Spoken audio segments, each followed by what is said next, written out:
बच्चों, आज हम लोग विज्ञान भारती कक्षा 8 अभ्यासकारी पुस्तिका इकाई नंबर 9 के प्रश्नोत्तर देखेंगे। इकाई नंबर 9, आइए देखते हैं। दिव्यांगता नामक पाठ के प्रश्नोत्तर देखते हैं। दिव्यांगता का तात्पर्य शारीरिक या मानसिक अक्षमता से होता है। प्रधानमंत्री मोदी जी ने विकलांग की जगह दिव्यांग कहा, अर्थात अब हम लोग विकलांग नहीं, उन्हें हम दिव्यांग कहेंगे।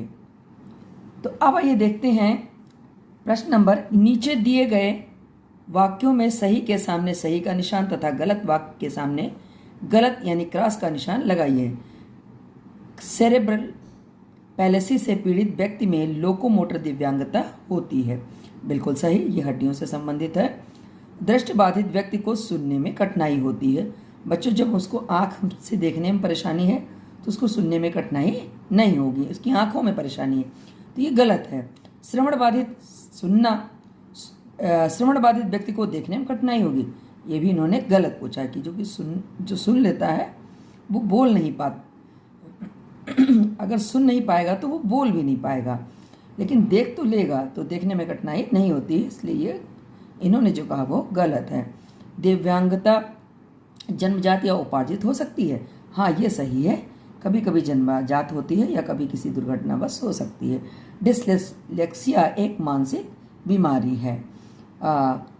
गलत है, ये एक मानसिक बीमारी नहीं है। डिस्ग्राफिया अच्छे ढंग से न लिख पाने की एक अक्षमता है। हाँ, डिस्ग्राफिया अच्छे ढंग से न लिख पाने की एक अक्षमता है, ये सही है।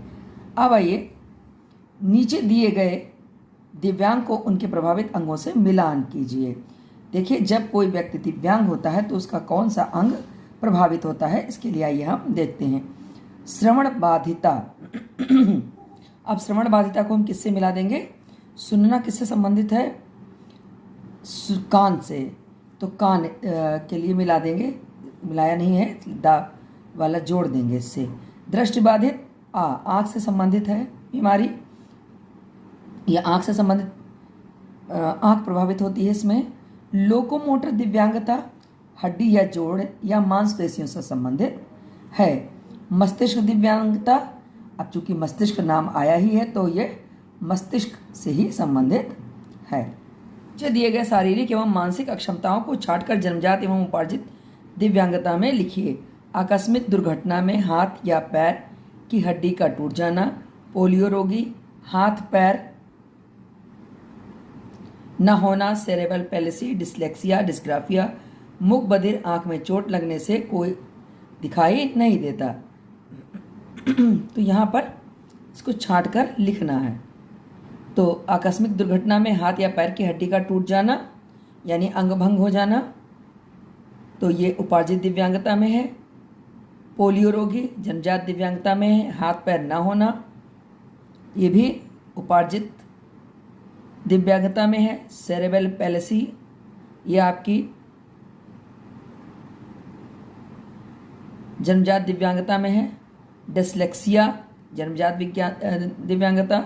डिस्ग्राफिया जन्मजात दिव्यांगता।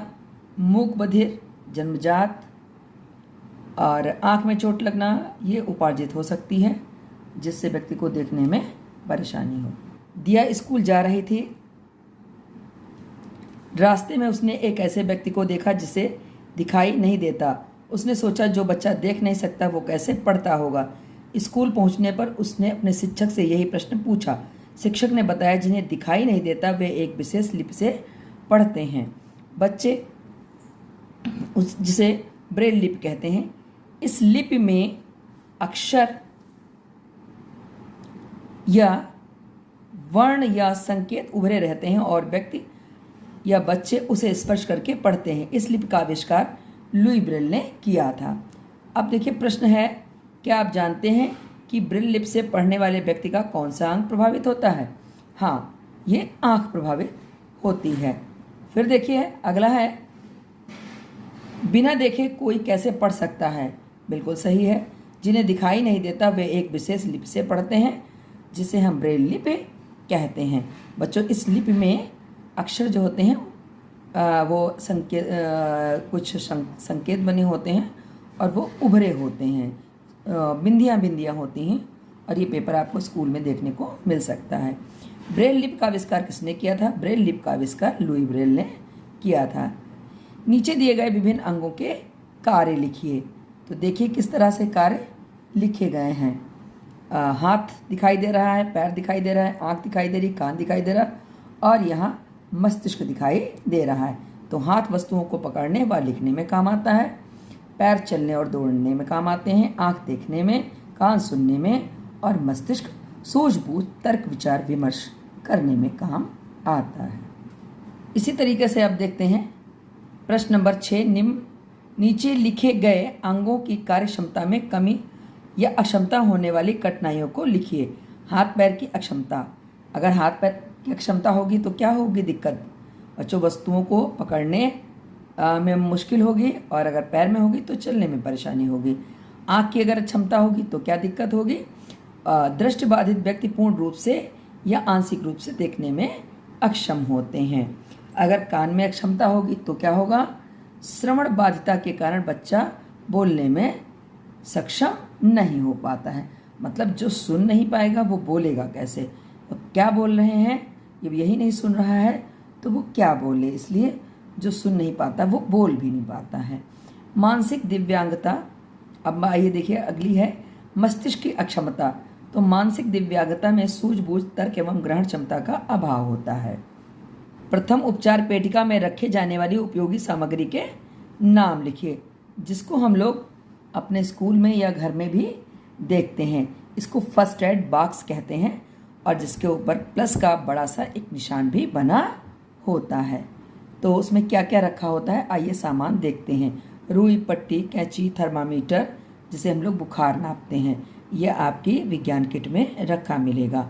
साबुन, टार्च, खपची, पैरासीटामॉल, टिंचर, ORS का घोल, और ये सब चीज़ें हम अपने प्राथमिक उपचार पेटिका में रखते हैं। आइए देखते हैं प्रश्न नंबर 8। प्रथम उपचार पेटिका में रखे जाने वाली विभिन्न सामग्री या दवाइयों की उपयोगिता या प्रयोग लिखिए। तो यहाँ पर कपास या रुई है। अब रुई या कपास का प्रयोग हम कहाँ करते हैं? घाव साफ करने में व घाव पर मरहम लगाकर पट्टी बांधने में। बैंडेज आप लोगों ने खूब देखा होगा, वाटरप्रूफ बैंडेज भी मिलते हैं, तो घायल हिस्से को ढकने में प्रयोग करते हैं। एंटीसेप्टिक डिटॉल, ये घाव को संक्रमण से बचाने में काम करता है। ORS का घोल, जिसके पैकेट भी मिलते हैं और आपको स्कूल में बनाना भी बताया गया होगा, तो चक्कर रोकने के काम आता है। वह शरीर में पानी की कमी को पूरा करता है। जब बच्चों हमारे शरीर में डिहाइड्रेशन हो जाता है तो हम यही ORS का घोल पीते हैं। पैरासीटामॉल, इस दवा से भी आप लोग परिचित हो गए। यह दवा शरीर का बुखार उतारने के काम आती है। फिर है थर्मामीटर, शरीर का तापमान नापने के काम आता है। एंटीसेप्टिक क्रीम, घाव को संक्रमण से बचाने में उपयोगी है। अब बच्चों आइए आपके लिए एक रोचक जानकारी है। 3 दिसंबर विश्व दिव्यांग दिवस मनाया जाता है, और बच्चों काफ़ी बार पूछा गया है कि कितने प्रकार की क्षमताओं को दिव्यांग की श्रेणी में रखा गया है। तो उसका एक उत्तर है 21 प्रकार की अक्षमताओं को दिव्यांगता की श्रेणी में या दिव्यांग श्रेणी में रखा गया है।